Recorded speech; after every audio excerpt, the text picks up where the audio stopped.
que la plus des enfants,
That was awesome. Okay. And congrats, by the way.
So verleihe ich den zweiten Preis an Sie, Herr Hertel.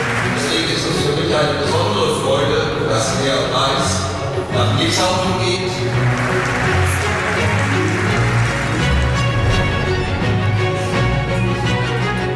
First prize from refugees for refugees.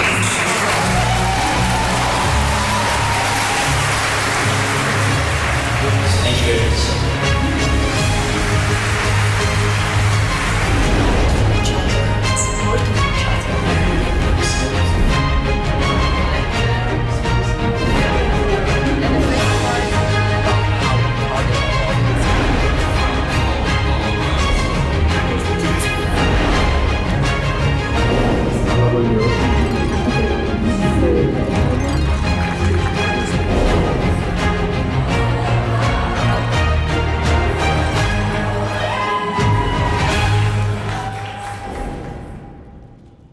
Dear distinguished guests, national winners, and all our viewers joining us online, welcome to the European Charlemagne Youth Prize for 2024.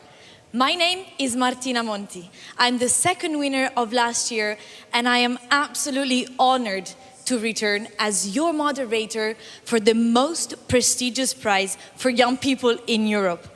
And I could have not asked for a more inspiring moment to share the stage with.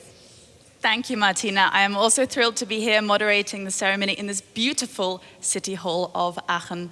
And I can't wait to find out who has won the European Charlemagne Youth Prize 2024. My name is Madeleine Pitt. I'm a journalist and presenter at Deutsche Welle, Germany's international broadcaster in Berlin. Now, some expectations for today. We are going to be spending about 1 hour and 3/4 or 2 hours together. It's all going to fly by because we are very lucky to have all 27 national winners right here with us in this room, representing their projects, and we're going to hear all about those 27 stories. We will welcome them on stage in 4 separate groups. We will also hear from distinguished speakers and have music from our live orchestra. One important point is translation. You can expect to hear both English and German in the ceremony today. Wenn Sie lieber komplett auf Deutsch zuhören möchten, bitte die Kopfhörer jetzt. If you need English interpretation, please choose one for English. If you speak in German and you would like a translation, please prepare your headphones now, actually, and the channel for English is number 2. Then you'll be ready when they come on stage. Awesome.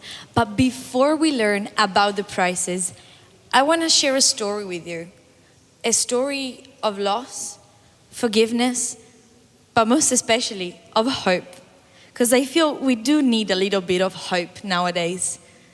In Europe, we made a promise to ourselves that only those who failed to remember the past were condemned to repeat it. But today, ideologies, conflicts, intolerance are no longer confined to history books. And all the lessons of our past that we have so carefully tried to preserve are slipping away. This reminds me of how the philosopher Russell felt when he said, "The world in which I was young was a solid world, a world in which all the things were thought to last forever."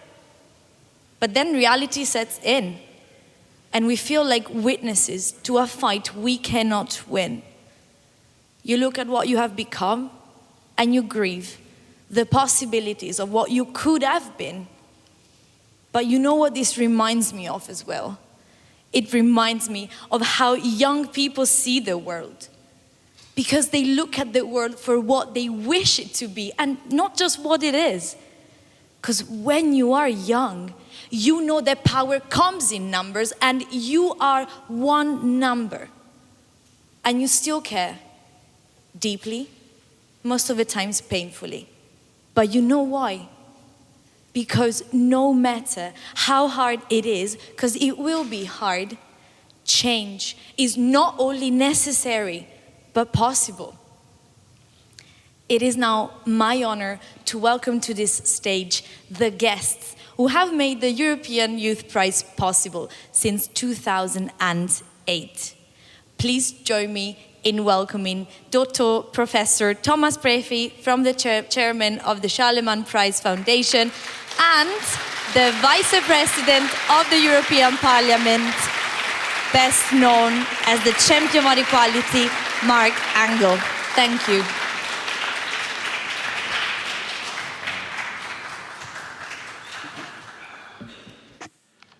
Hallo zusammen. Good morning to you, everybody. 514 candidates were the number received this year for the Charlemagne Youth Prize, 10% more than in the previous record year of 2022. 514 projects in 27 EU member states, some of them smaller ventures with a manageable target audience, some of them major events with a few hundred participants, some of them media projects with many thousands of followers.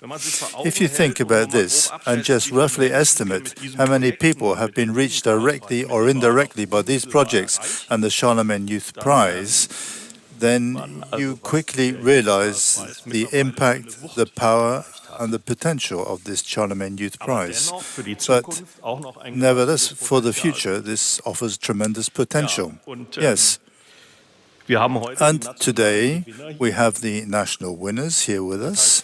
So in front of us today we have the best sitting here. Mr. President, honored guests, on behalf of the International Charlemagne Prize and also on behalf of the city of Aachen, I would like to extend a very warm welcome to this year's European Charlemagne Youth Prize award ceremony. And first and foremost, of course, we would like to welcome today's main participants. Our warm welcome goes to all national winners of the competition for the Charlemagne Youth Prize 2024.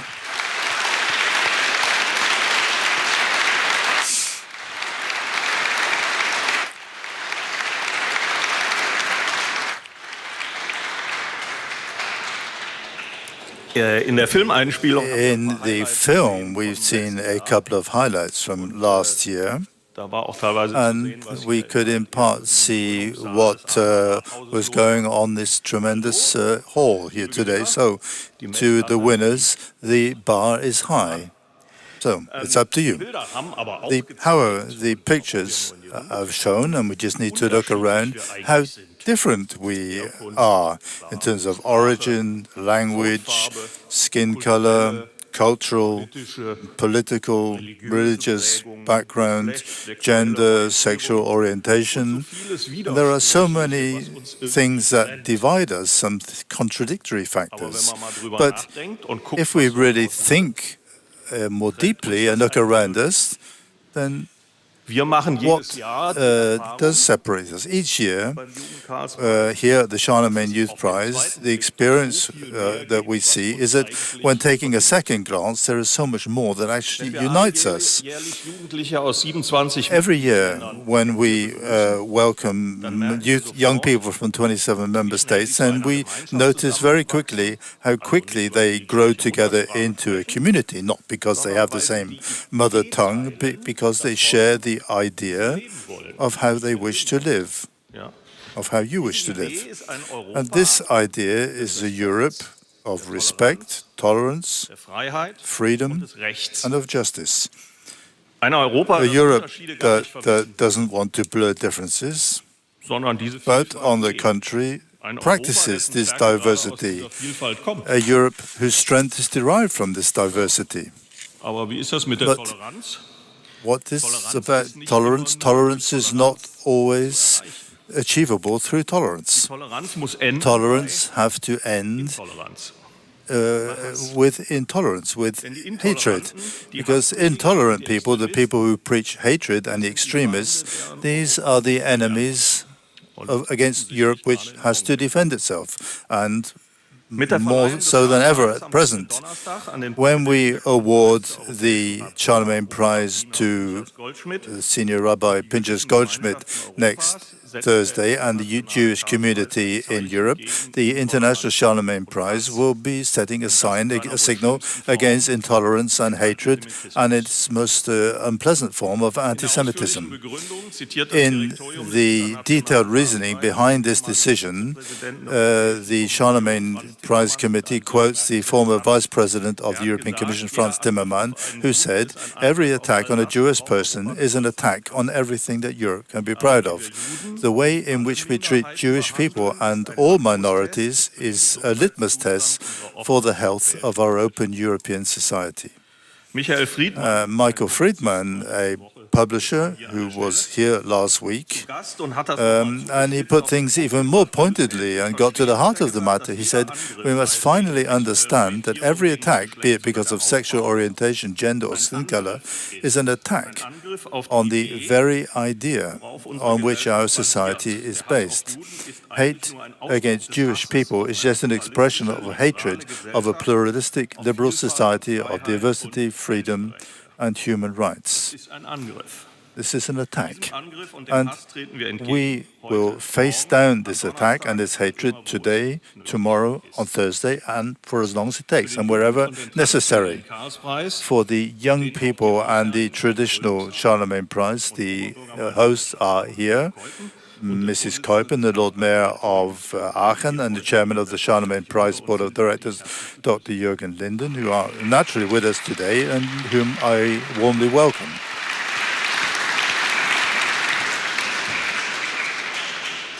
für die Liebe zu einem in Vielfalt and for the love of freedom and democracy. We have two special guests here today that we wish to welcome and who will speak to us later today. A warm welcome to the 2022 Charlemagne Prize winner, the Belarusian freedom fighter Veronika Chepkalo, who has paid a high price for her commitment.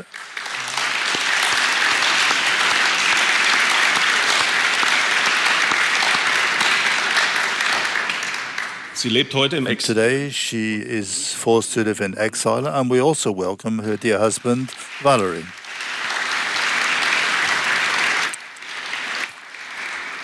As a representative of the European Parliament, the driving force for more democracy in our union, I would like to extend a particularly warm welcome to the Vice President of that noble house, Mark Engel.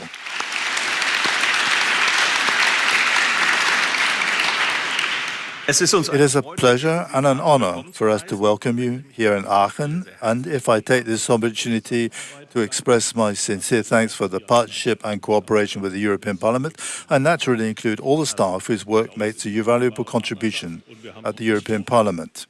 It's a valuable partnership, and we have a lot of plans and ideas for the future. We are pleased by the presence of so many members of the Aachen City Council and the Charlemagne Prize Foundation, and above all, we are delighted to see so many previous winners of the Charlemagne Youth Prize who have found their way back to Aachen to celebrate their successes in a fitting manner.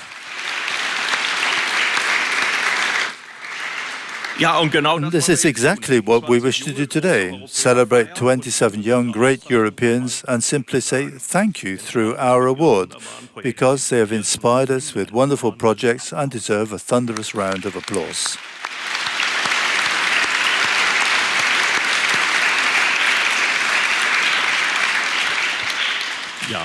And please, another round of applause for Mark Engel, who will now address us.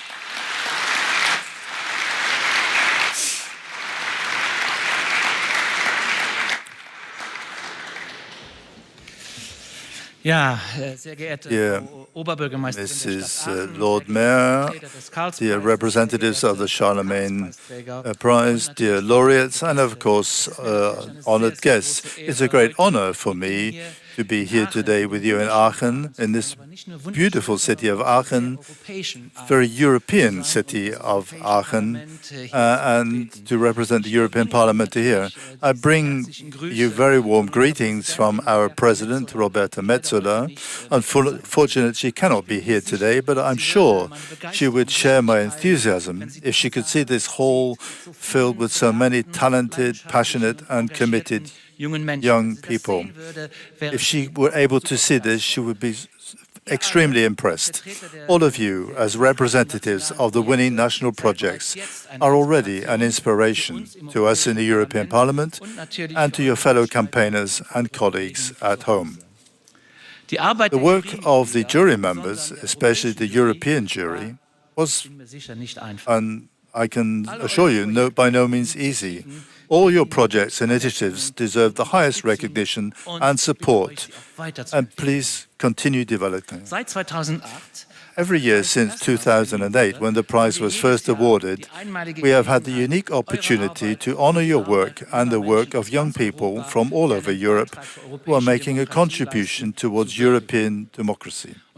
Together with the International Charlemagne Prize Foundation of Aachen, we have now honored more than 400 national projects, including 48 European winners. This paints an impressive picture of youth engagement in Europe. Thank you for being the driving force behind this prize, and congratulations on the fantastic work you have already done for our community and for our Europe.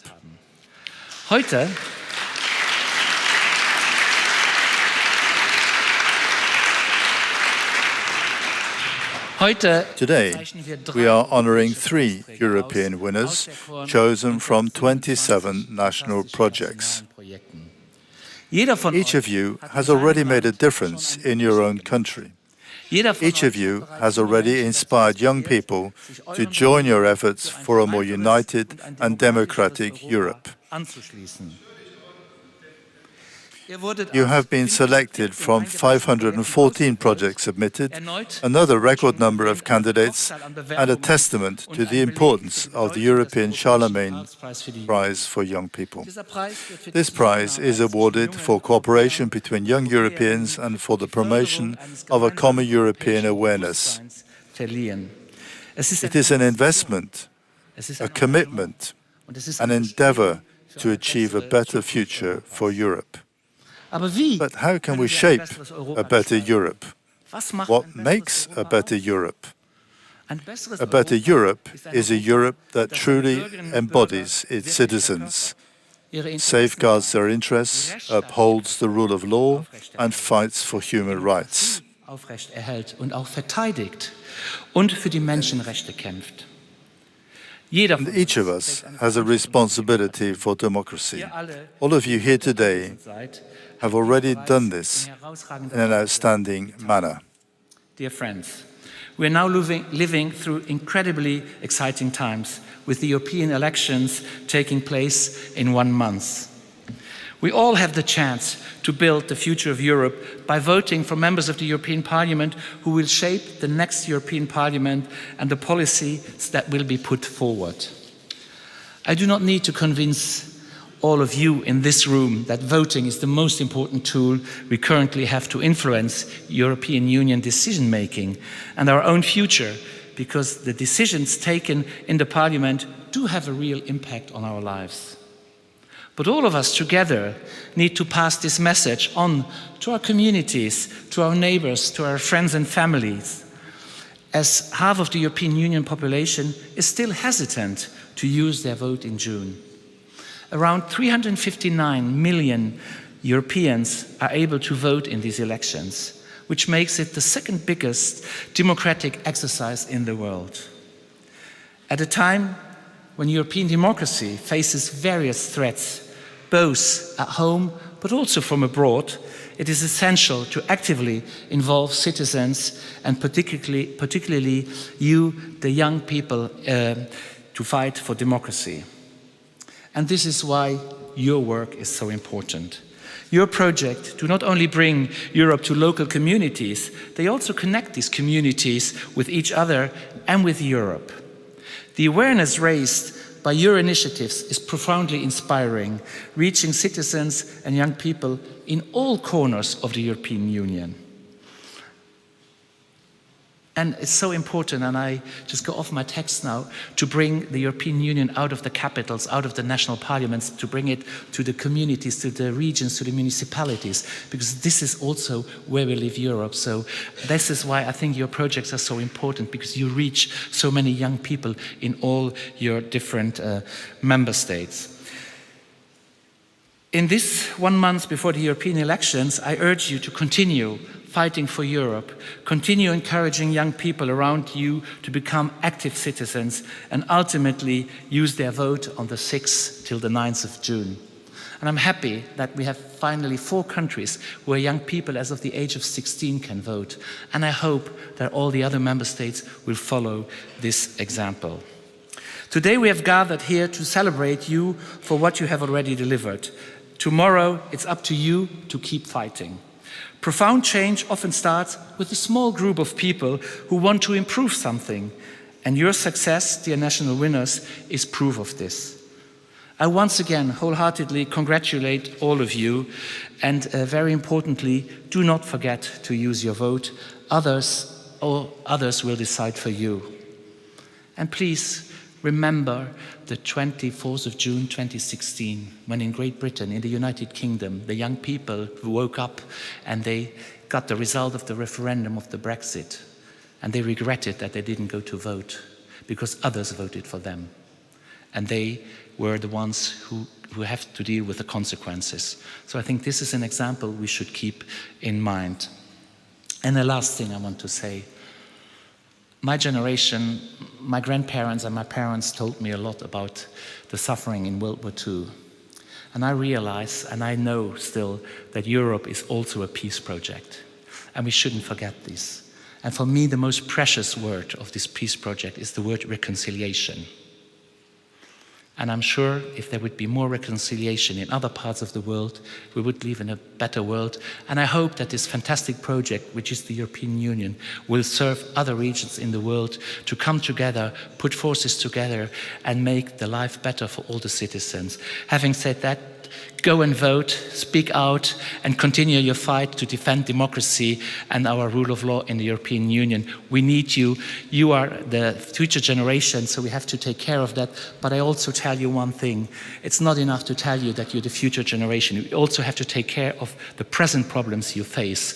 You're facing the problems of housing. Students can no longer find housing. All these problems which are concerning you, we also discuss them, and we have to discuss them during the election campaign and also during the next mandate, the next 4 years. So raise your voice and make us hear what you want us to do. Thank you very much. Thank you. Thank you very much, Mr. Engel. And I think those words on defending human rights, democracy, and the rule of law resonate with us all here. Now, it is time for our first musical break. It is my pleasure to introduce the Einhard Symphony Orchestra under the direction of Mrs. Heuchen. Now, these are pupils from the local high school, Einhard High School here in Aachen. And the first piece today is going to be Celebration, because today we are celebrating international understanding. So where better to start than this classic from Kool and the Gang. So please welcome, with your warmest applause for these young musicians, the Einhard Symphony Orchestra.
Thank you very much to the Einhard Symphony Orchestra with that rousing rendition of Celebration by Kool and the Gang. Now, it is time to welcome our first block of national winners to the stage and hear about the stories behind their inspiring projects. So I would like to welcome the representatives from Denmark, Estonia, Finland, France, Germany, Greece, and Hungary.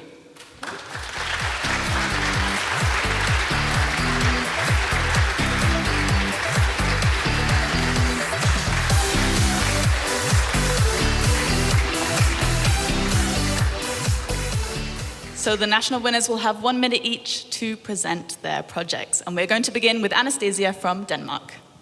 Hi, my name is Anastasia Krasnyshoka and I'm a Ukrainian choreographer based in Denmark. 10 years ago, I have been an active participant of Euromaidan, fighting for European values back home, which makes it absolutely special to be a part of EU ceremony awards today. In the project Flowers Also Cry, we use the power of art to talk about complex subject of female struggle in the times of war. From those who had to leave their homes back in 2014 to the ones fighting the front lines today. From those struggling to live through deep trauma to the ones standing by their side with unquestionable support. The work is aiming to display deeper trauma and resilience that often can be conveyed by words. And while art is often overlooked as a tool to talk about important political matters, I am convinced it is time to reconsider this. Thank you for your attention. Thank you, Anastasia. We can now move to Emma from Estonia. Greetings from Estonia. Today I would like to present you a project called Samm korraga, which aims to raise awareness of consumers in the fashion industry. Every morning we're directly confronted by our fashion decisions. Purchases made with joy, regret, or impulse buys which refuse to go away. Every year so it raises a question, do we control fashion or does fashion control us? Every year we produce more than 12.6 million tons of textile waste, only in Europe. And our team of young students aims to bridge the gap between sustainable fashion choices and consumers by spotlighting ethnical brands. So we invite you to reconsider your next purchases and remember, fashion is a powerful expression of our values and a tool for change. Thank you for your time and consideration. Thank you, Emma. Antti from Finland, the floor is yours.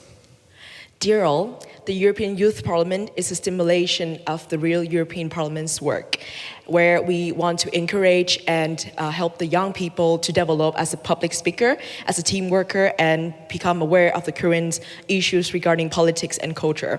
Jyväskylä 2024 is the 30th national session of UIP Finland. Therefore, we want to mark this milestone by creating the awareness around the theme on demand, developing European health and environment standard together. Through this theme, we want to highlight the interconnection between health and environment when it comes to tackling a specific issue. In UIP Finland, we believe that a ripple effect is what creates a strong wave of change, and the power is generated from the fact that this project is from youth for youth. And the result of this project is we call a resolution booklet, and it is what right now we are open to publish as a reference and a research source for other projects Europe-wide. Thank you very much. Thank you, Antti. We now move to Lou from France. The floor is yours. Hello everyone, my name is Lou and I'm a project officer for ATD Fourth Wall. So we are an international movement fighting together with young people for the eradication of poverty. So from 2021 to 2023, we organized a big European youth campaign that gathered young people experiencing poverty from 12 different countries.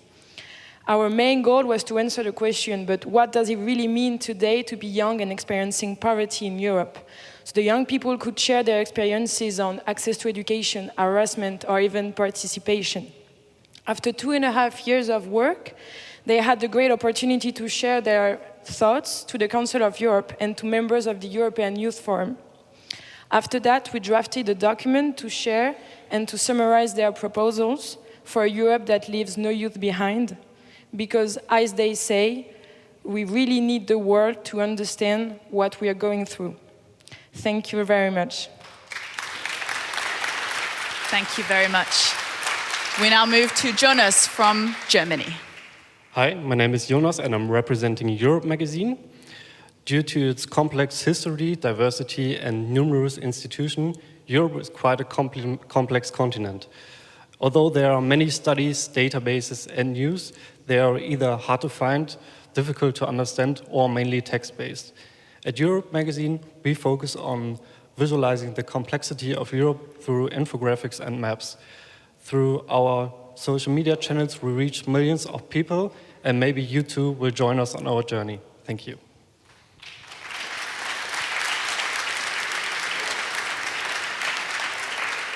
Thank you very much.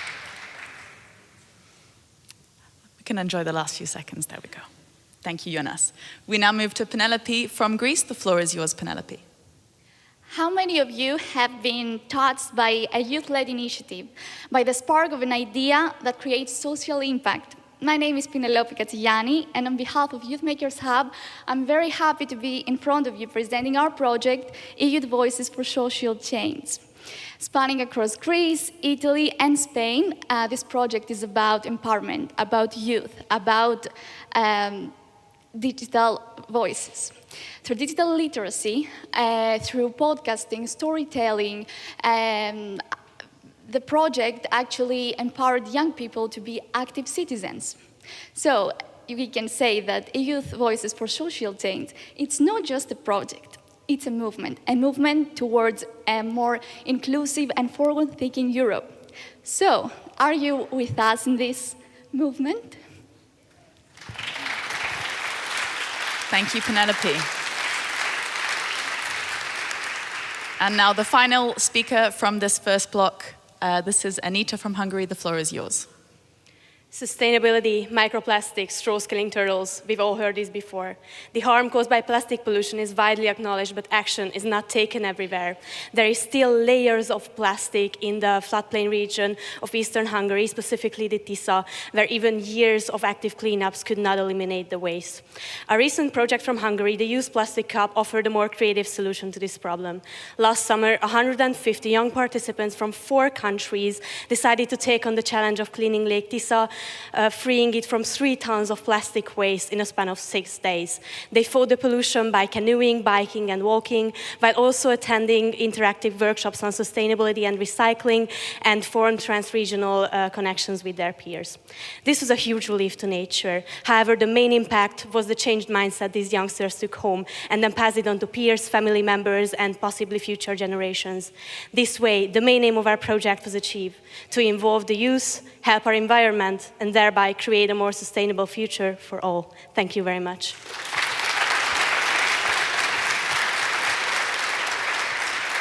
Thank you very, very much to all of the first group, to all of the national winners.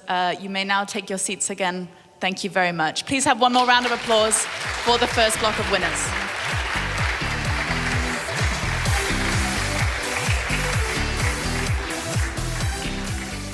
And we're now about to find who won the 3rd place prize of the European Charlemagne Youth Prize. Are you excited? Well, the prize owes its legacy to the city it calls home. Think about it. Without Charlemagne's decision to make Aachen the center of power and justice of his unified Europe, well, our presence today would not be possible. And representing this essence and shared history, it is my honor to welcome on stage the Lady Mayoress of Aachen, Sibylle Kuipen. Please, let's give her a round of applause.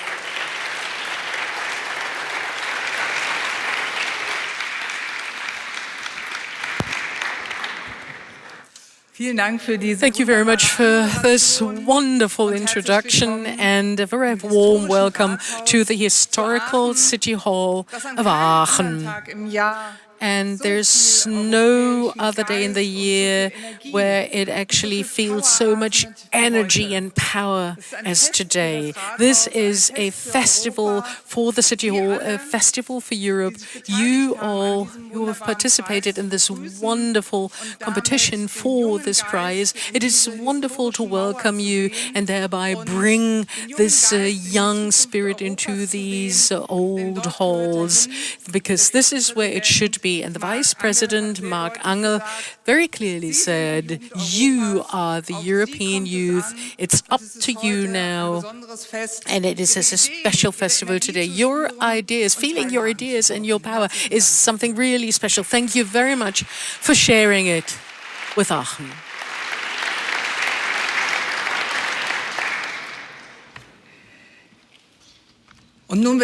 And now it's going to be exciting. But you have to bear with me for a few more minutes. Dear Europeans, dear youth These days that are characterized by numerous crises, we more often hear, we want more Europe, but less Brussels. Phrases with which many want to emphasize that they welcome the idea of European unification, but people would prefer to send the Council, the Commission, and the Parliament packing. It is at times not easy to cope with what people have come up in Brussels. It may indeed be here and there that some of the things that the European institutions want to standardize for all 27 member states would be better dealt with at national, even regional level, and even it would be faster. But we also know that the many major issues know no national borders, and that we have to solve them together, and that we need European solutions. And this is why it is so decisive that we make the difference, that we actually take this European out so that it is heard, thereby ensuring safety and democracy for all Europeans, sustainability. What does Brussels actually stand for? Mr. Angel is the representative, and in a very impressive way, he has made it clear to us what people in Brussels are working for. Brussels stands above all for the decision to tackle problems together, problems that nation states could not address individually. Brussels stands for this idea of solidarity, but also for this idea of pluralism, and for over 400 million people, 350 million will actually vote. This is the second biggest election this world can ever see. 27 countries have committed to do things better together. And this is why Brussels not only stands for the idea of solidarity, but also for this struggle for finding the best pathway, the best solutions. And this is why I'm so happy to welcome you here today, and that you're bringing part of this bread and butter business to Aachen. Brussels, and in particular the European Parliament, stands above all for the democratic legitimization of the EU. And of course, we associate democracy not only with the Parliament, but also with concepts such as the rule of law, sovereignty, and the division of powers. And these are very important elements of modern democracy and in the public sphere. And we need this public sphere in Europe, and especially for Europe, more than just now, where we're actually approaching elections. But how do we manage to communicate this complex entity called the European Union in an understandable way? This is a huge number. How do we succeed in taking this work to the public sphere in times where communication has been revolutionized, where there are more telephones than people, in a world in which computers ask self-generated questions that other computers answer, in times where we're inundated with information and fake news are inundating our media? This was the question posed by the organizers of the project that I'm honoring here today. And they have come up with a surprisingly simple solution, because it ties in with an old saying that a picture is worth 1,000 words. Now you already know who could be the winner. As the project organizers describe it, we have opted for visual journalism. Instead of dry text, we rely on easy-to-understand graphics to provide information on the latest developments in politics, culture, the environment, and society. With this, and this is really important, we lower the barriers to consumption of our journalistic articles enormously, and also appeal to Europeans who shy away from long texts. The project has two main objectives, therefore. Firstly, they want to make the complex Europe accessible to a European audience in a simple visual way, 450 million people. And secondly, the project wants to promote the networking of young journalists and creators throughout Europe, and who create a space for them to develop further in a constructive environment.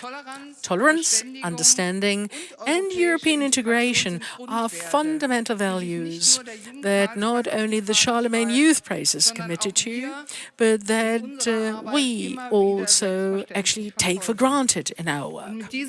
And with this commitment, this project promotes these values with every contribution, every map and every graphic, and creates awareness of Europe in all its colorful facets.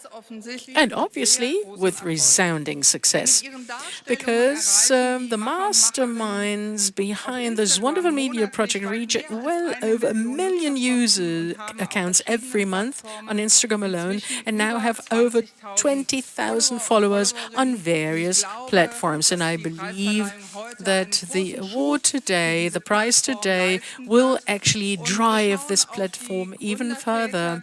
Let's look to the founding fathers of the European communities, Jean Monnet, who once said, "We do not unite states, we bring people closer together." And this seems to me the guiding principle of this online magazine. Third place in the Charlemagne Youth Prize 2024, endowed with 2,500 euros, goes to the Europe magazine. And I would like to ask Jonas Altmann to join me on stage.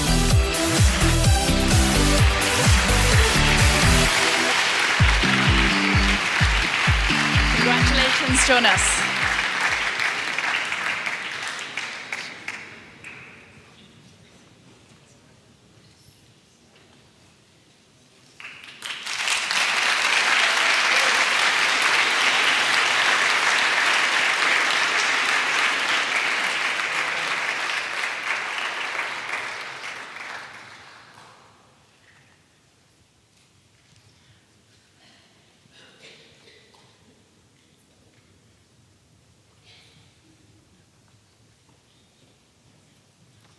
Congratulations, Jonas, on your third place win. Now, as a journalist myself, I know that it is not easy to reach European audiences in more than one country. So what's your secret? Yeah, we try to make it as simple as possible so that everybody can understand it, even if you don't speak English that fluently. So that's maybe our goal. And what's next for your project? What are the next steps? We try to develop an NGO that we have a legal status, and we also want to grow and achieve more people in our institution, and also want to reach even more people. Yeah. And of all of your posts that you've published over the past time, what has been your favorite? We saw the map about the wine consumption, so maybe that's a good one.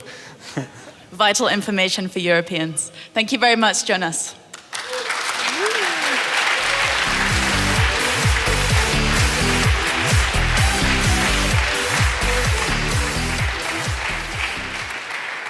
We are now ready to welcome the second group of national winners.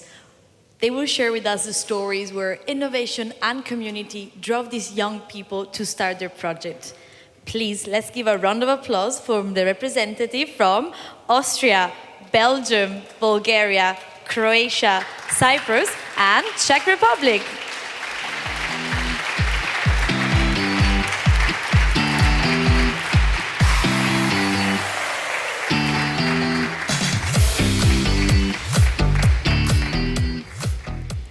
We will start with Camilla from Austria. Please, the floor is yours. Thank you. Imagine Europe where every young voice matters, where digital empowerment drives civic engagement, and where inclusivity, it's not just a word, but it's a reality. That's the vision of Europe Track, a project by AG Europe. In our project, Digital Voices, European Choices, we train passionate young ambassadors who then embark on a one-month journey across Europe. Traveling sustainably, they facilitate discussions, they empower young people, they want to collect the inputs from youth all around Europe. Through these journeys, and integrated online route, we aim to bridge the digital divide and empower youth participation all around Europe. In the significant times, our mission is clear. We want to empower young change makers today, ensuring they shape more democratic tomorrow. Thank you. Sounds great.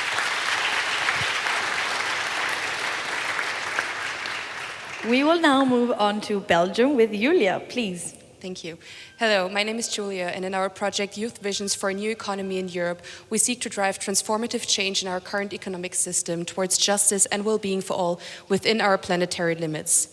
This is because our current economic system, based on ever-increasing growth, is at the heart of many crises such as climate change, inequality, and polarization. At the same time, young people, or many young people, are not empowered to actively engage in policy discussions on new economy in their local communities or at the EU level.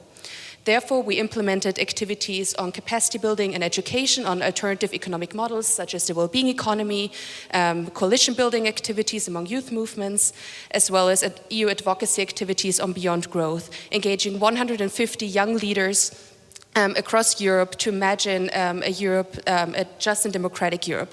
One of the main initiatives was the Manifesto for a Post-Growth European Economy in Europe, which we presented at the European Parliament last year, where we reached 7,000 participants ranging from civil society to policymakers. Thank you.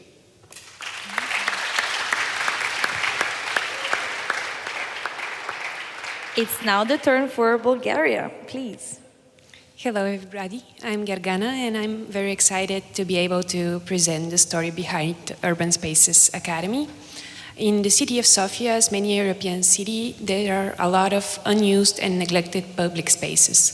Also, on the other hand, there is lack of placemaking initiatives led by young people, due lack of awareness of how to implement them in fact. So the purpose of the academy was to empower the young, the students, the architects and the urban planners to transform the environment they inhabit through different series of lectures, hands-on workshops and discussions with professionals. All the participants went through the different steps of the process of creating sustainable intervention in the public space, from how to find funding, how to engage with the local community, how to work with the municipalities, and how to design and construct your own idea in practice. So we believe that only together we can create an environment that inspires. Wonderful.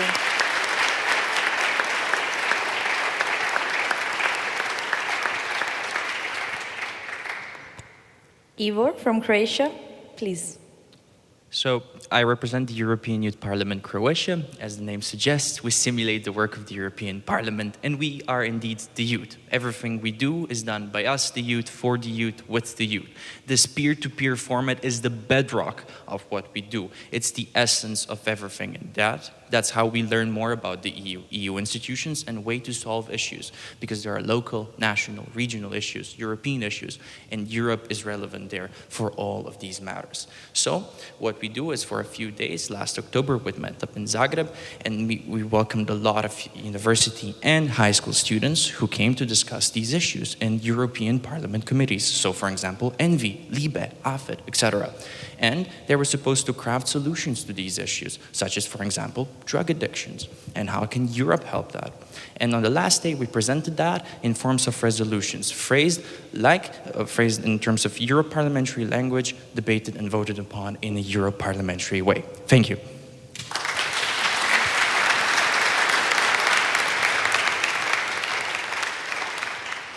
We will move on with Cyprus and Emily. Thank you. So last November, Youth Dynamics hosted a youth exchange project in Cyprus called Youth, focusing on the European Union and youth. The project's goal was to explore our European identity and highlight the EU's potential for our generation.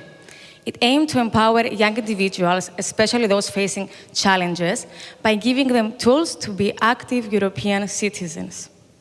Through workshops on social integration, citizenship, and promoting European values, youth became a place for inspiration and empowerment. It played a vital role in helping participants understand the EU's opportunities and fostering a sense of belonging within the European community. The results were significant as participants left feeling more connected with their European identity and more empowered to actively engage in shaping the future of European Union. Thank you.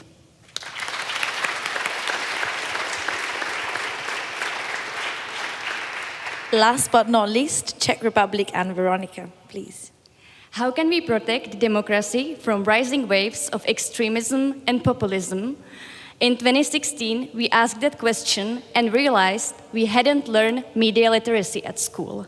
Thus, Choose Your Info was born, a dynamic student project confronting the chaos of the digital world. Since then, we empowered over 40,000 people with our educational programs and helped them to better navigate in the complex media landscape. We also help teachers unprepared for digital change to integrate media literacy into their curricula. Today, as extremism spreads all over Europe and technologies like AI grow rapidly, our mission has never been clearer: to promote democratic values and build well-informed, educated, and resilient society. Thank you.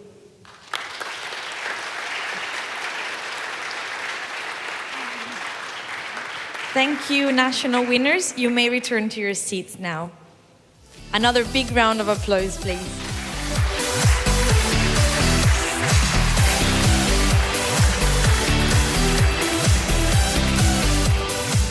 Thank you very, very much, and congratulations again to that group of national winners. Now it is time for our second musical interlude, so I am delighted to reintroduce the Einhard Symphony Orchestra. This time they are coming back with a song called Nothing Else Matters, and they chose this song because they say it's a beautiful message for today's world where nothing matters more than trust and unity. So Einhard Symphony Orchestra, take it away.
Thank you very, very much to the Einhard Symphony Orchestra for that beautiful rendition. Now, we have the pleasure of welcoming the third group of national winners to the stage, and we are going to hear all about the motivation and achievements of these young people. So, may I please welcome the representatives from Poland, Portugal, Romania, Slovakia, Slovenia, Spain, and Sweden. Please welcome them with a round of applause.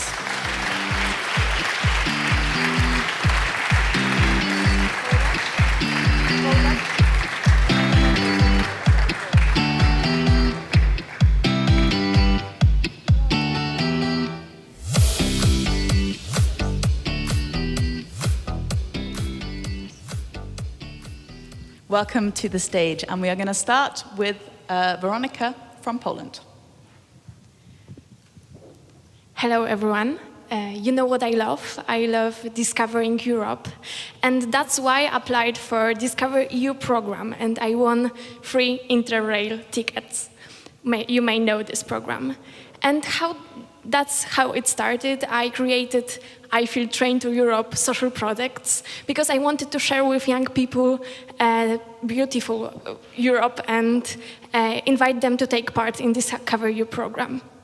And we also did an event in Warsaw for young 120 people from all over the Poland, and we helped them to plan their own travels around Europe.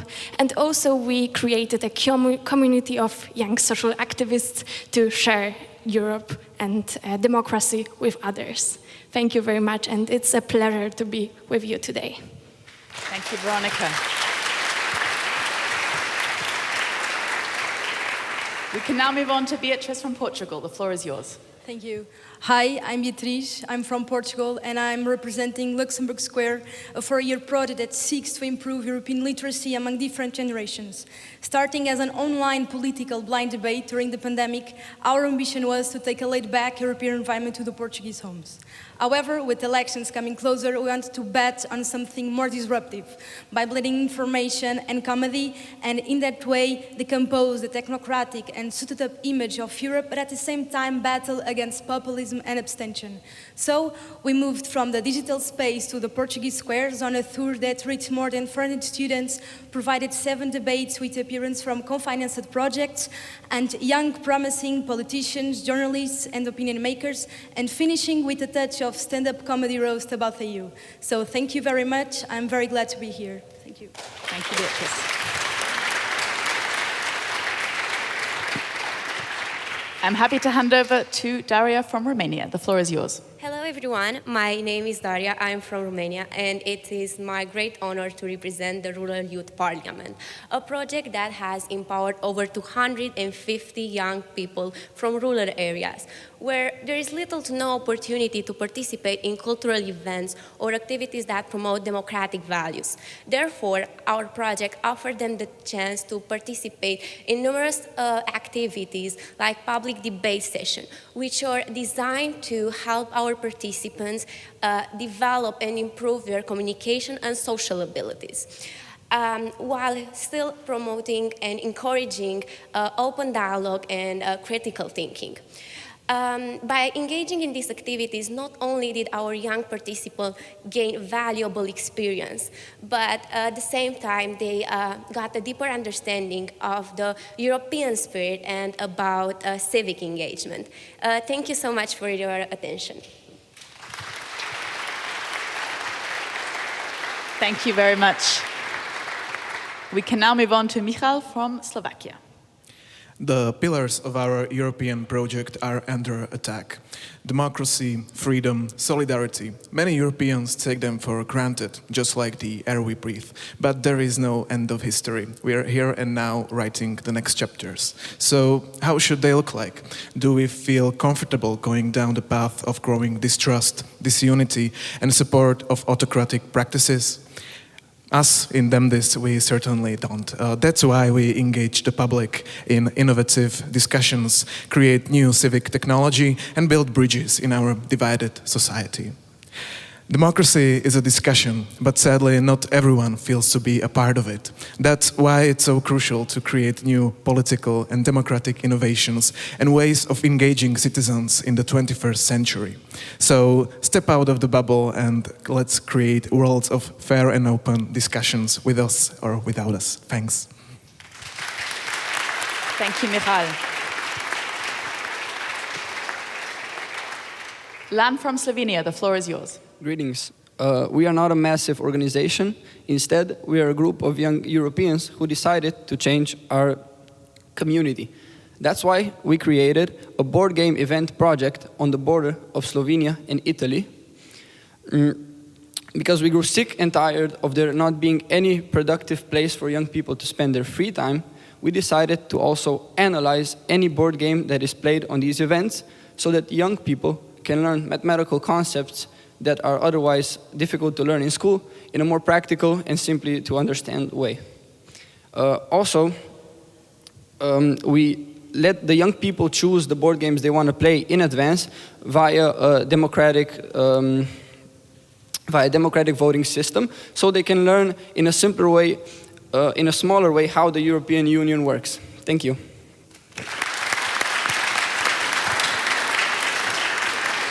Thank you, Lan. Gonzalo from Spain, the floor is yours. My name is Gonzalo, I'm from Spain. The Forum on the Future of the EU was born from an idea that we had some months ago where we thought that the voice of young people needed to be heard, but especially that their proposals for our future needed to be taken into consideration. Therefore, we thought that Equipo Europa, the largest pro-EU organization in Spain, gave us that opportunity, and we opened working groups on 6 topics that were aligned with the priorities of the Spanish presidency of the Council. The result was a document with more than 30 proposals on these 6 topics, but specially drafted by young Europeans from all over Europe. We presented these documents on an event in Madrid where 300 Europeans were debating for a weekend on our future, and we then took these conclusions to local, national and European institutions, including the European Parliament, with the support of our 5,000 members. Thank you very much. Thank you, Gonzalo. Last but not least, I am pleased to welcome Mina from Sweden. Being a European citizen means different things for different people. For some of us, it's just a routine, but for others, it's an honor.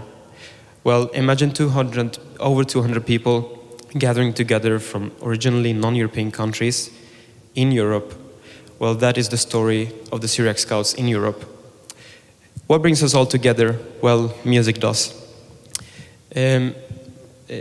Together we were united by the music in Germany, in Warburg, in 2020, where the project began. We were trying to unite all the European youth from different countries to make activities together and unite them all. Despite our diverse backgrounds and languages, we thrive to unite them through music. We are trying to make new projects together and proceed the further unity of the European Union by youth. Thank you.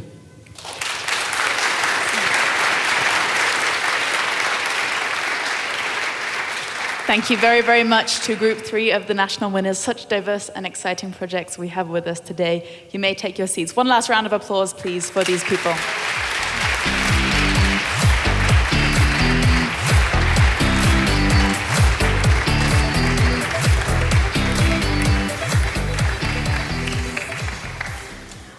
Who is excited to know the second place winner? Are you? Because I am, for sure. In every generation, it comes a moment where you're asked to stand up for what you believe in. That moment for our next guest was 2020, when the people of Belarus looked at each other in the eyes and knew that there is no bond as intimate as a shared wound. Because it was sharing that disappointment that made that pain necessary. Please join me in welcoming Veronika Sepkalo, Charlemagne Prize laureate of 2022 on stage.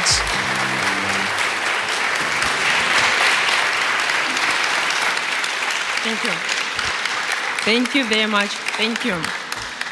Dear laureates, dear mayor, dear honorable guests, it's a pleasure and honor for me to be here and to see so many talented young people in the same hall. I know all of you presented incredible projects. Listening to all of you from the stage, I'm surprised how creative, how smart, how brave you are, all of you. Congratulations to all of you. No matter if you win the project, if you win the place, all of you are the winners.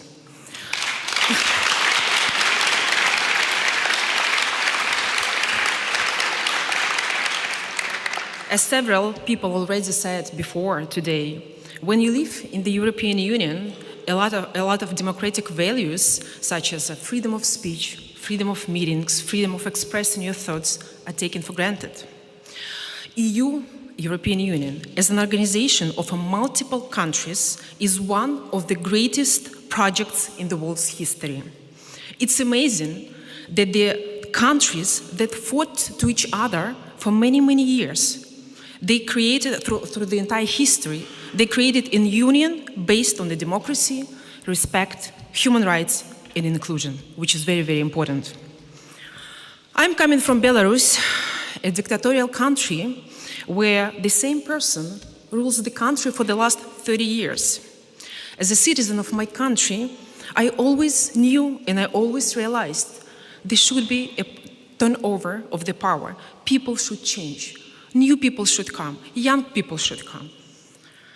That's why in 2020, when Belarus presidential elections occur, me as an ordinary citizen of my country, we decided to take part in the elections. And we decided to, just to be vocal, not to stay at home, not to discuss it with our friends, but to be vocal, just, to empower our people.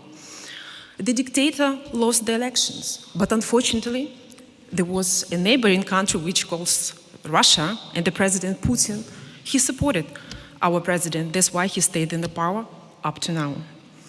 4 years later, the situation in Belarus much worsened.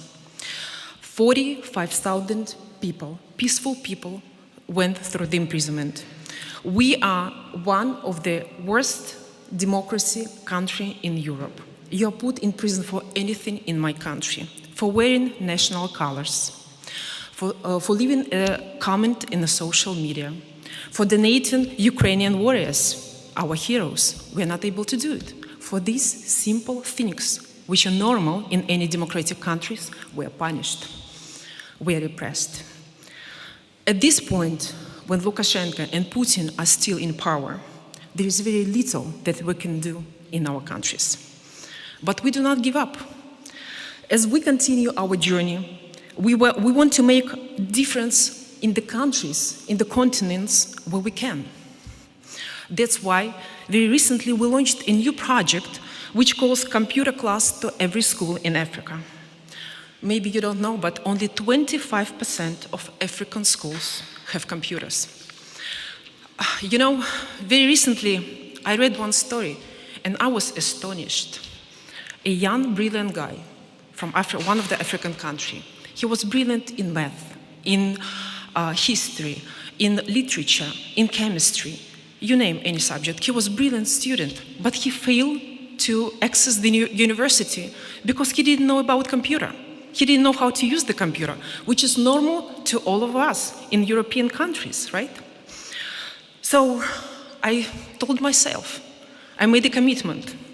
I want to change the life of the girls and boys like this brilliant guy. And very often I remember one proverb, one saying. If you would like to be happy for an hour, eat an apple. If you would like to be happy for one day, go fishing. If you would like to be happy for 1 month, take a vacation. But if you would like to be happy your entire life, your whole life, help others. No matter what you do,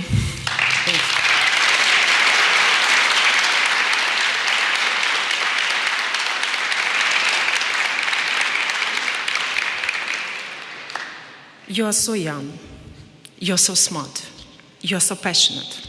So always remember, no matter what you do. Never give up. Fight for those who is not able to fight for themselves.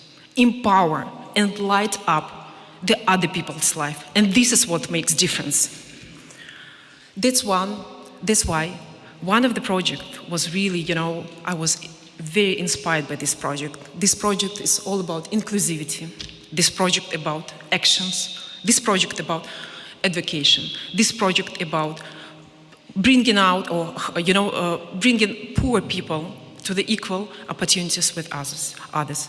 That's why today I'm very honored to announce the second place winner, which is France, with the project Think, Act and Advocate together to leave no people behind. Congratulations.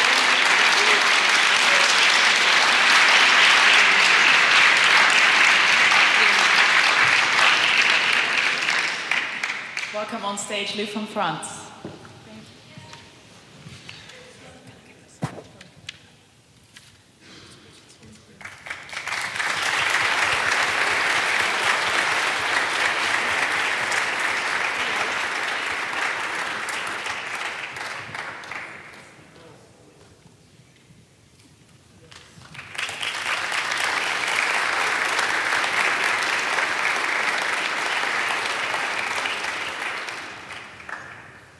Congratulations, Lou. Now, what would you say to a young person who was thinking of joining your project to help out? I would say go for it. I would say that we need as many young people as there are in Europe, so just come and join us. And in your time working on the project, what would you say is the number one thing you've learned from the disadvantaged young people you work with? I've learned that despite everything that they're going through, they're so brave, and they're so braver than me. They're so much braver than a lot of people that I know, and that they're not ready to give up, and that they have a voice.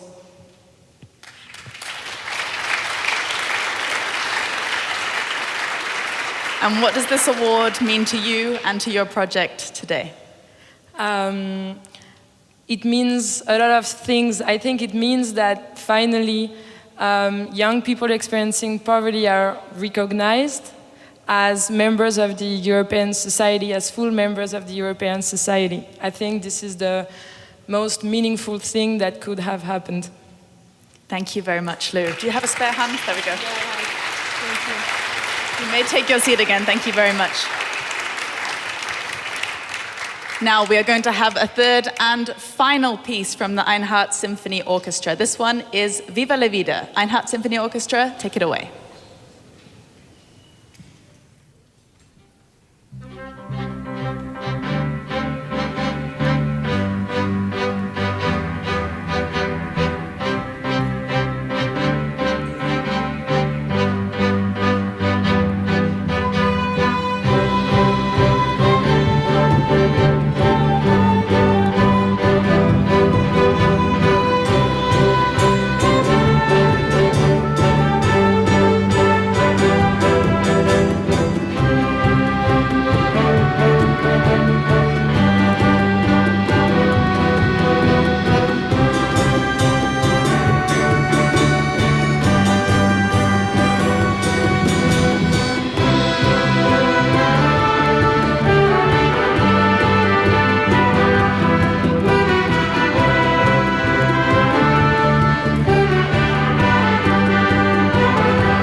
Thank you. And we're now ready to welcome the final group of winners.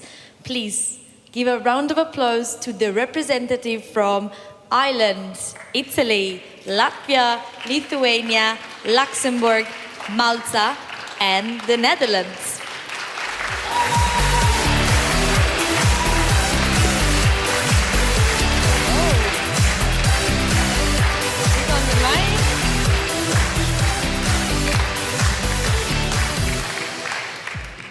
Please, Jack from Ireland, the floor is yours.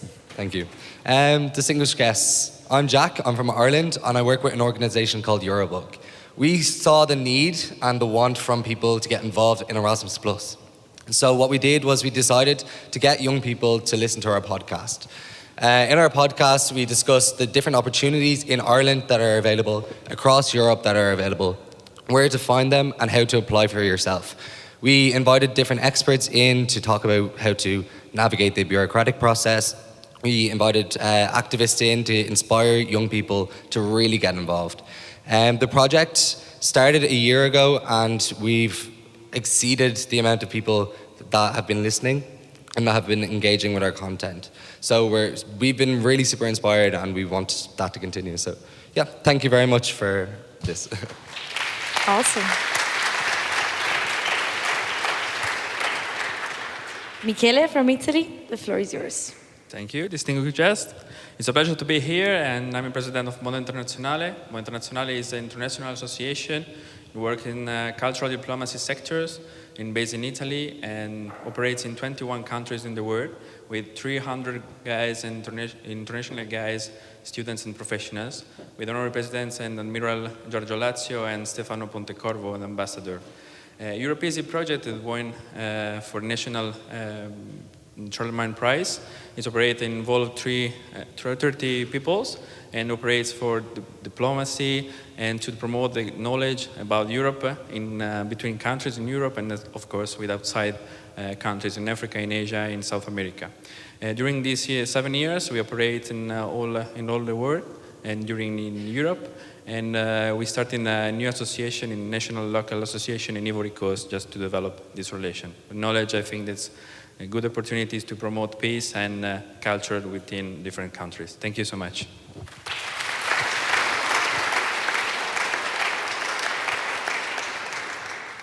We will now move on to Jakobs from Latvia.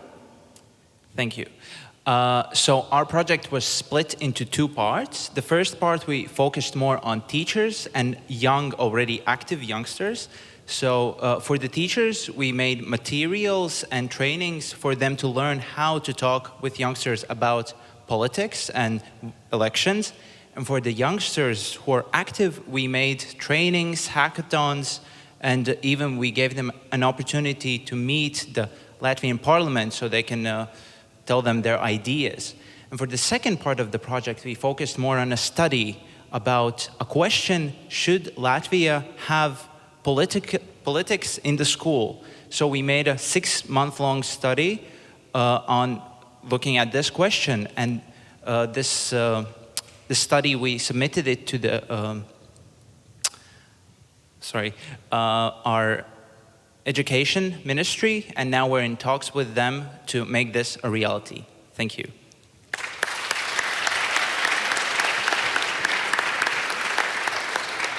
Now the turn of Avilke from Lithuania. Good afternoon. I am Akvilė from AY Institute, and I'm honored to present the winning project from Lithuania this year, Sisterhood Pathways, aiming to address violence against women. Violence against women remains a pressing issue, with 1 in 3 women in Europe experiencing physical or sexual violence since the age of 15.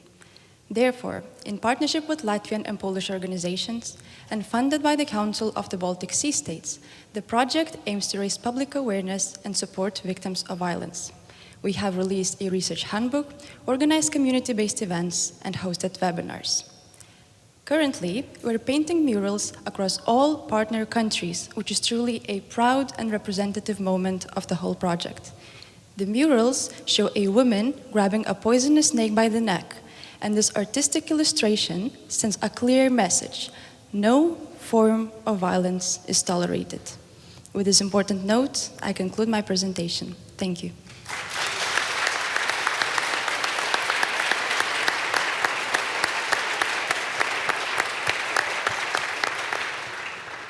Kilian from Luxembourg, please present your project.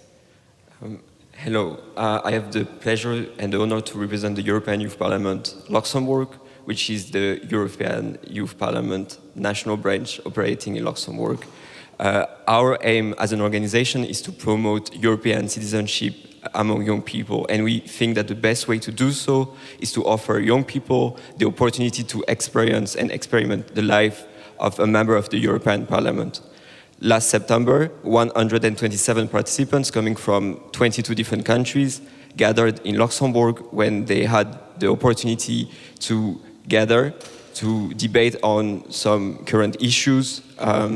They had the opportunity to be gathered into committees as in the real parliament and to work together to make their voice heard and to work on a resolution where they had the possibility and the opportunity to present in a General Assembly as in the European Parliament, making them better citizens. Thank you.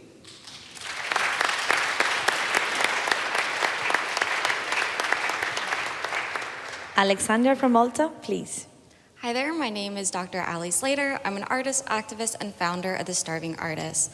The Starving Artist is an artist initiative that uses the power of creative arts for systemic reform. We believe that art gives voice behind the numbers of those neglected globally, and especially in this project titled World Revolt, what we tried to do was create a series of art exhibitions, publications, and art activism workshops to empower Maltese youth and European youth across many different countries to really explore and heighten their ways to be able to participate within systemic reform. Especially for those coming from rural communities, there is financial barriers, socioeconomic hurdles, and so many different limitations to prevent young people from having a voice and say within their change making. For us, what we try to do is use art not necessarily as an accessory on gallery walls, but the forefront of our change-making efforts. So what we try to do is to continue to unite and empower through creative voices. Thank you.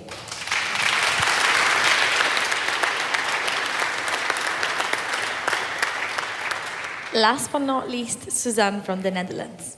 Thank you, dear friends and fellow Rule of Law defenders. We are grateful to introduce to you the Our Rule of Law Academy, a project champion in justice and democracy. The Academy is, in the spirit of Charlemagne, took us on the journey across the EU. Our participants have developed actionable policy recommendations to tackle the rule of law backsliding. They've demonstrated incredible commitment to EU values all throughout the meetings, back to their policy pitches in Brussels. And the results are apparent. Innovation, co-creation, and 11 actionable policy proposals on key EU areas, such as EU budget, media freedom, and judicial independence. That not only highlights the nature and the very spirit of the Charlemagne Youth Prize, but also highlights our common commitment to the values of democracy, rule of law, and justice. Thank you for your trust with our project, and let's continue to build, connect, and foster the European democracy together.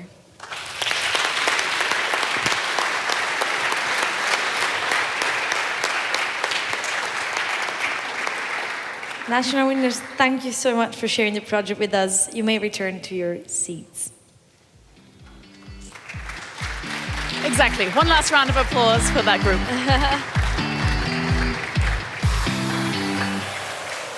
Wow. Even more exciting and diverse projects that we've heard from there. And we are now very, very close to finding out who has won the first place of the European Charlemagne Youth Prize 2024. Are you feeling the tension, Martina? I am. I'm dying. So I would like to extend a second warm welcome to the person who will announce the ultimate winner of the European Charlemagne Youth Prize 2024. Please come back on stage, Mark Engel.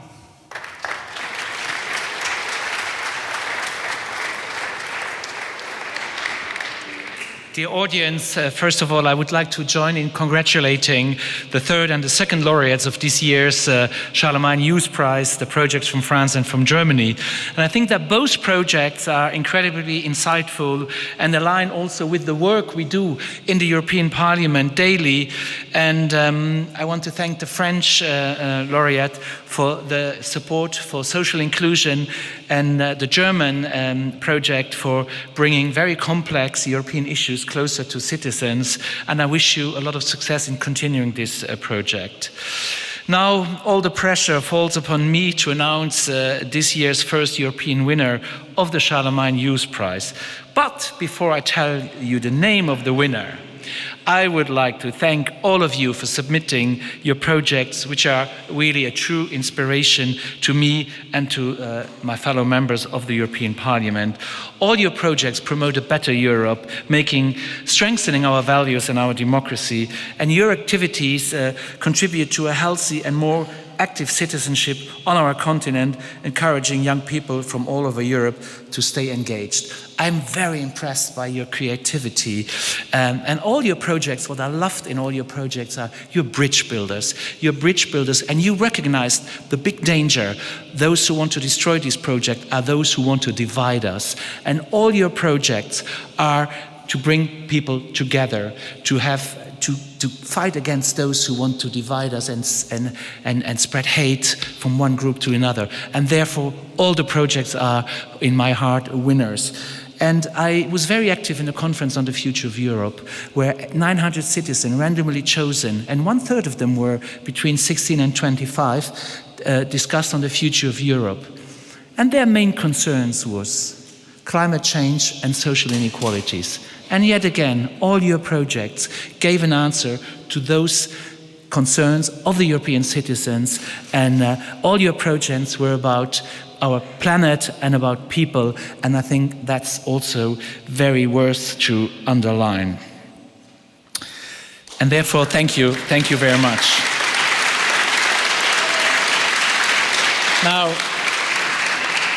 Now let me come back to the winner now. And it was a very tough decision for this year's European jury. And I'm grateful to see that such an important subject as equality has been recognized in their deliberations. The Union of Equality is something we've worked very hard on the last 5 years in the European Parliament. By the way, the Commission of President von der Leyen is the first gender-balanced commission. We have, for the first time, a commissioner dedicated to equality. We issued many equality strategies: the gender equality strategy, the LGBTI equality strategy, the disability strategy, the Roma strategy, the anti-racism strategy, and we fought also against intersectional discrimination. So we deepened the Union of Equality, and I think in deepening the Union of Equality, we also protect and promote democracy. We've also done a lot of legislation to make Europe a more equal place. We finally have a directive on pay transparency to close the gender pay gap, because women in Europe still earn 14% less than men for work of equal value or the same work. We worked a lot on all these issues, and when you defend women's rights, there are some people who treat you as an ideologist, which is a shame, because defending women's rights is defending human rights. And we are not ideologists.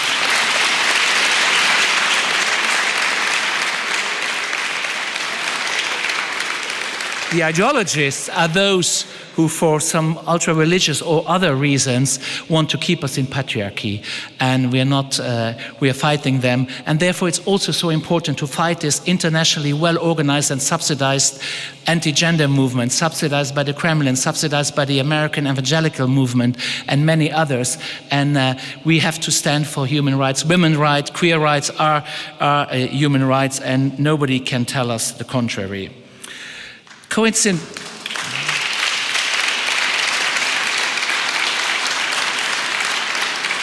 Coincidentally, just 2 weeks ago, in the last plenary of this legislature, the European Parliament approved its first ever rules on combating violence against women and girls.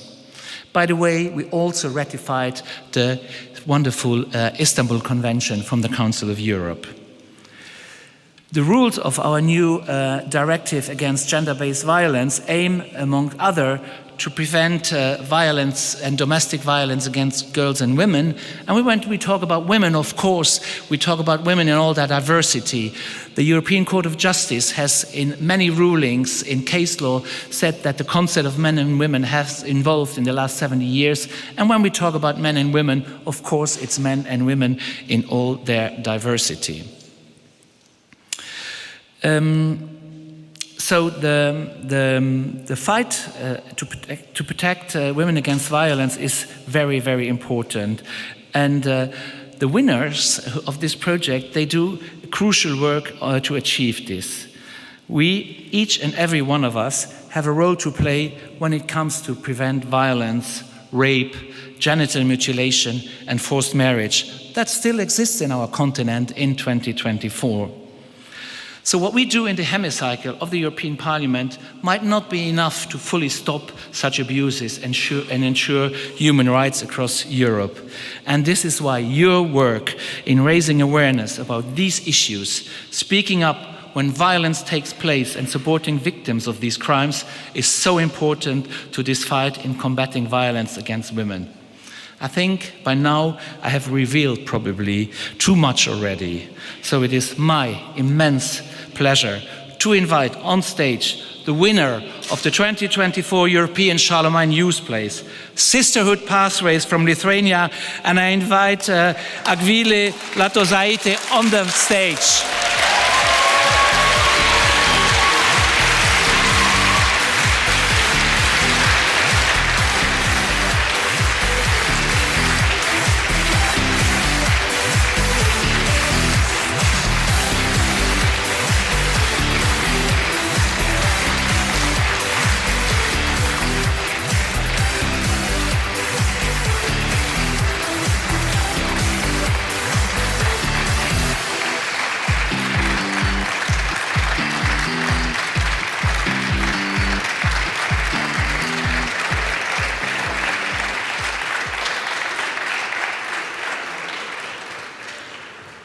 Congratulations for this super great achievement.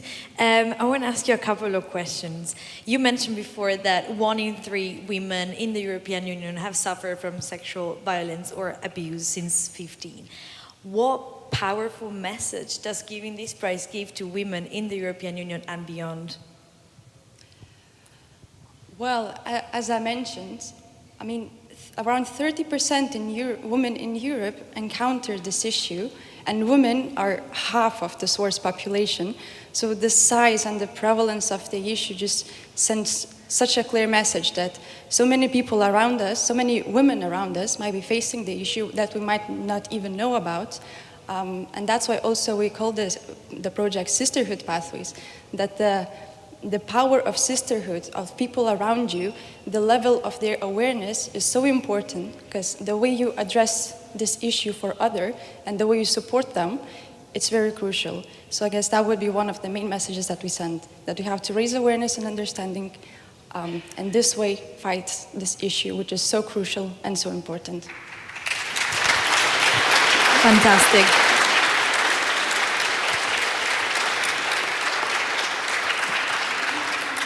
I agree with you, because other figures that we have in the European Union is 2,300 women get killed each day by people that supposedly love them. And what can other people do, men in general, do to support the women in their life? Is there something that you think it's crucial? Well, I guess, as I mentioned, raising awareness and understanding would be the first step, because the first reactions that women get when they tell someone that they have experienced some form of violence, these are so crucial in the next steps the woman is going to take. So being supportive, not blaming the victim, perhaps asking specialists how to help that woman if you're not yourself aware how to address this without harming the woman further. These are the most important things. Just don't take it as an issue which stays in the family or somewhere inside you. This is important. We have to raise voice for that, and we have to address it, every one of us.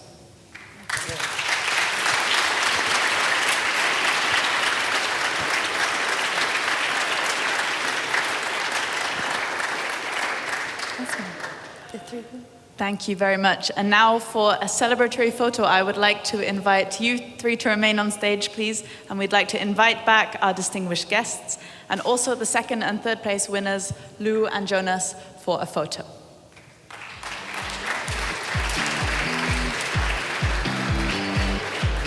Congratulations. Stand in the center.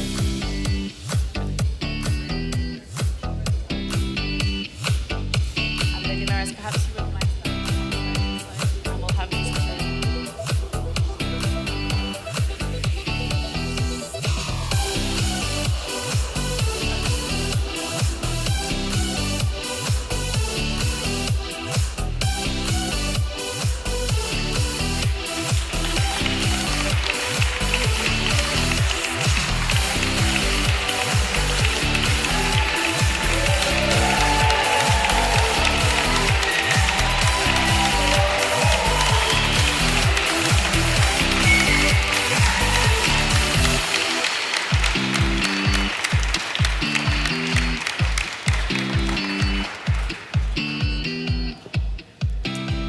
Awesome.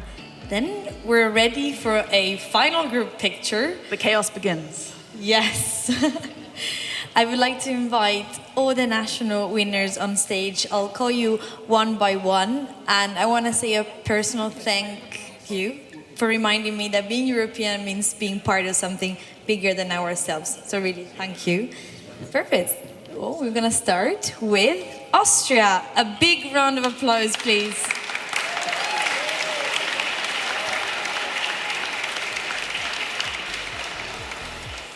Belgium.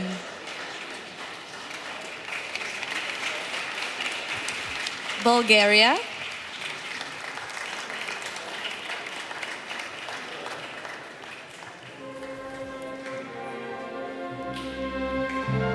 Croatia.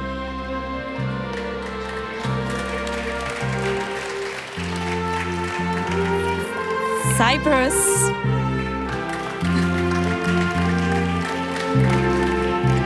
Czech Republic.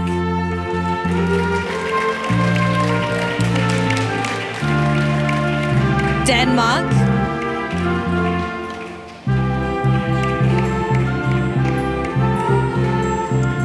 Estonia.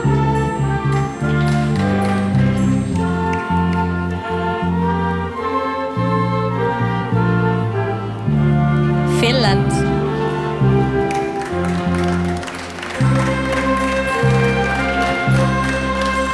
Greece.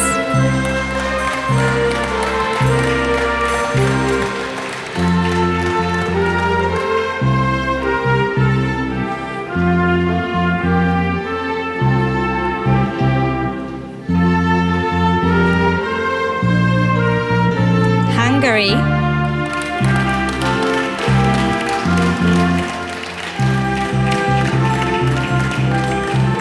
Ireland.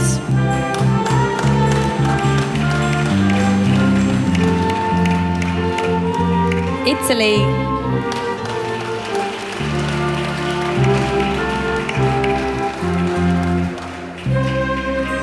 Latvia.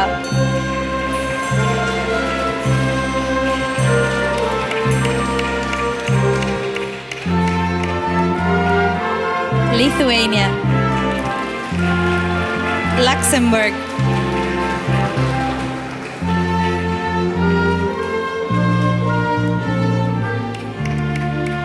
Malta.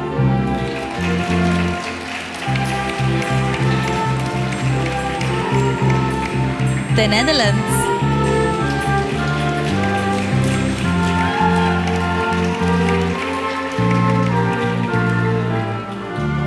Poland.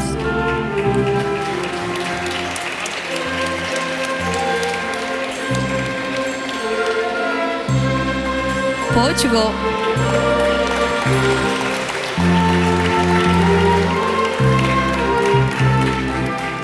Romania.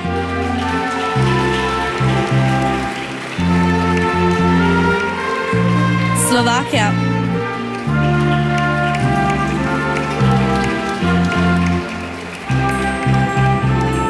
Slovenia.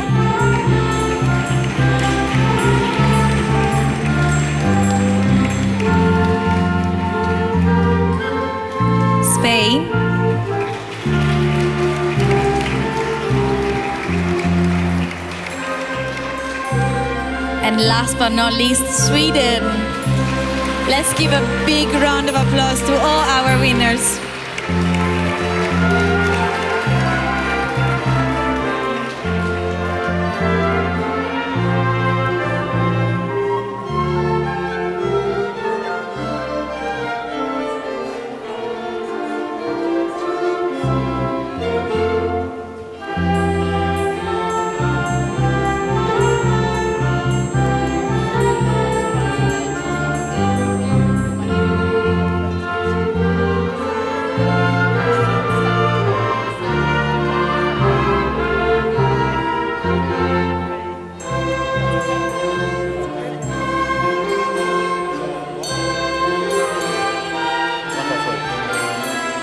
Where should I go?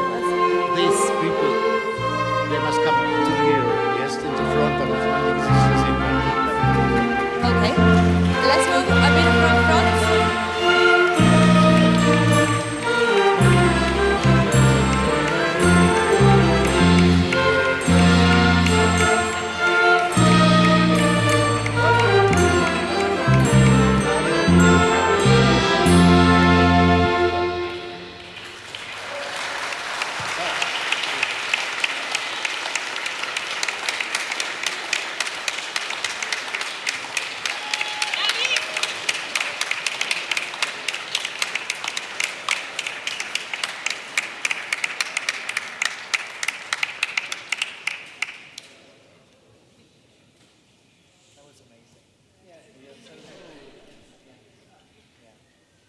Thank you very much to our distinguished guests and our national winners. Please take your seats again so that we can wrap up the ceremony for today.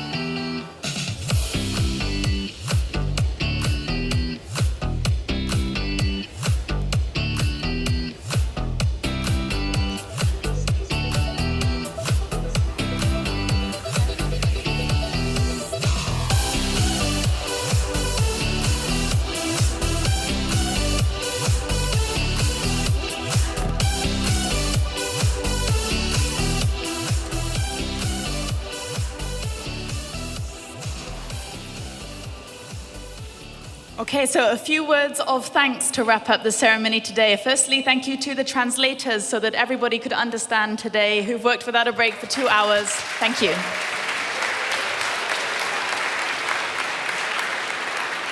Secondly, thanks to our wonderful orchestra for the beautiful music they shared with us today. And thank you to the technical team, without whom we would be just shouting in the dark over here. So thank you to all of you guys.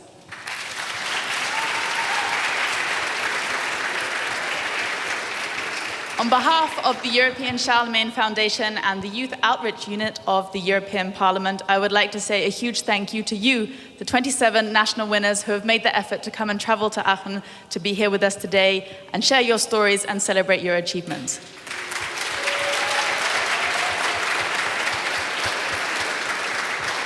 Because your achievements are worth celebrating. Thanks to you, you have created more opportunities, more equality, more tolerance, more understanding, and more unity between people of Europe. Congratulations.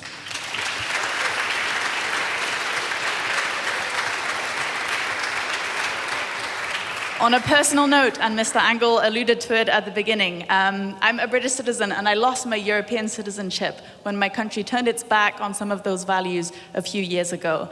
And for me, it was so normal to be able to go on Erasmus, to be able to work abroad. And I have to confess, I didn't realize quite how precious those rights are, and until I had to go out on the streets to fight for them and ultimately lost them. And I'm so sad for the next generation of young British people who won't have those same opportunities that I had and the same opportunities that you are making the most of right now.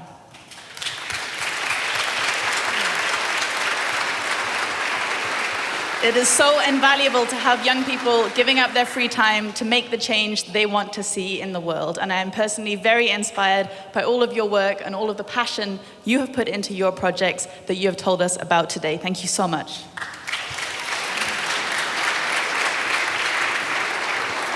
And this is all the more relevant with the European elections right around the corner, which are going to be decisive for all of your countries for the next 5 years to come, and also a long time into the future as well.